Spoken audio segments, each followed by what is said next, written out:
There are some things that you should just not say to a veteran, so we're gonna cover that in today's video. What's up, my friends? Welcome to an all new video. Today, we're covering a topic of things that you shouldn't say to a veteran because maybe it just is uncomfortable for that person, maybe it's offensive, whatever the case is. I'm gonna try to help you out so that hopefully you don't make these mistakes. I've seen it a few times, right, where people have asked me some of these questions or whatever, and it's definitely awkward, it's definitely weird and kind of odd, but for some individuals, it's maybe related to a traumatizing type of thing, and it can have a lot more of an effect on that individual when you say these things to them. First one we're diving into, I have been asked this question, you maybe probably expect it, but do not ask a veteran how many people they have killed. Some people try to ask that question as if this is Call of Duty, this is some video game or whatever. People do not get pleasure out of killing people unless they probably have some kind of mental issues or there's some kind of serial killer or a murderer or whatever, but someone in the military, they're just trying to do their job. They're trying to stay alive so they can get home to their family. If they're in a situation like this, they're probably in a combat situation, in a war zone, and they've probably been attacked or they're in some kind of way having to defend themselves, and they don't want to kill people. They just have to get the mission accomplished. They have to try to stay alive and defend themselves. Asking someone how many people they killed is just kind of hard for that individual if they were even in that situation in the first place. Don't go just assuming that every single veteran has killed someone at some point in their military career. No, it's only if they've been actually in that situation, and if they have been in that situation, they probably didn't take pride in having to kill that individual. There's also some times I've known of individuals where they've gotten into like firefights or whatever, and they don't really know if they killed someone because it's not like a thing where they're like, I'm gonna go check to see if that dude's dead or not. Sometimes you do have to get BDA, the Battle Damage Assessment, and find out that kind of thing, but sometimes you're just returning fire and trying to get the hell out of there. So you have no idea if you scared the crap out of someone, or if you wounded someone, or if you killed someone. I know some people that have been in situations where they've had to make that decision, where do I take this person's life or take the chance of them possibly killing me? And it does mess with those individuals, and they probably have some emotional distress from those events that happened. You trying to stir that up by asking, hey, how many people have you killed or whatever, as if it's some kind of trophy to them, isn't a good idea. Asking a veteran if they believe in the war is also not a good recommendation.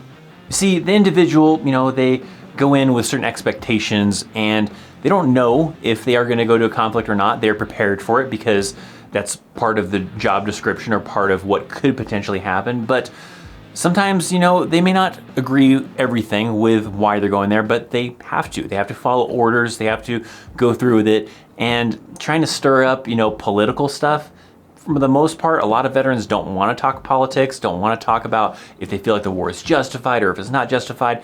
They just want to do their jobs and go home to their families and live a good life. You ask them if they feel like the war is justified, it doesn't change anything. They have no control over if it is or if it isn't, and whether they can do their job or they can't do their job because of so.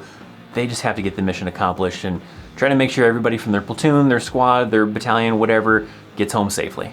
Unless you're asking some really top official, which probably doesn't want to answer those kind of questions, they're the ones that probably are trying to make the justification for why we need to do this or why we need to, go into this conflict or not. The private, that sergeant, or that specialist, whatever, they have no control over that stuff. They just want to do their job and move on. Asking a veteran if they've seen anyone die, not a good idea. Let's say, for example, that individual that you asked has. Maybe it was someone that was a very close friend, and you're stirring up those emotions right now. That kind of ends up just being extra unneeded stress on that individual.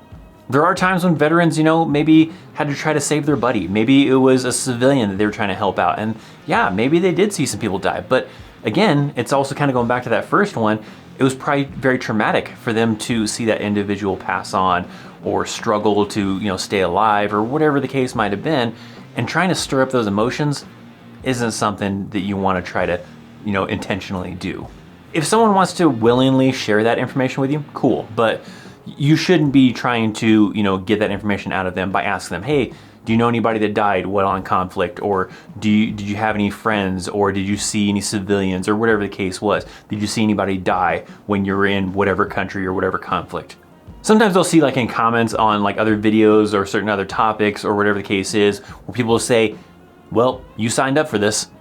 Yes, we know that, right? You don't know what to expect, right? And trying to say that doesn't kind of help the situation.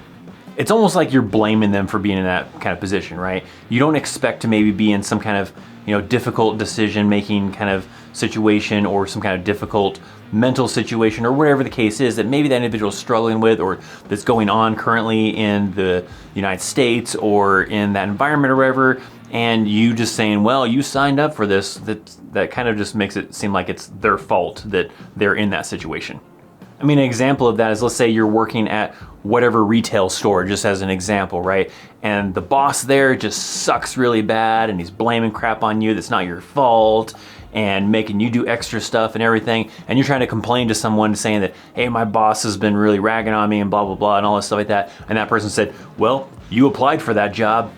Doesn't that kind of just make it feel like it's your fault? So that kind of has the same effect with trying to tell someone that's what you signed up for. Doesn't help the situation at all. So now maybe you yourself are thinking about at some point in time, maybe joining the Army. You want to know some of the pros and cons of actually being in the Army? Well, check out this video. I got a video on that topic right there. If you want to see one of my latest uploads, my latest and greatest, check out that guy right down there. I have links down in the description for social media, all sorts of fun stuff, so check that out. Thanks for watching. I'm ThatChrisChaos, and I'll see you next time. See ya.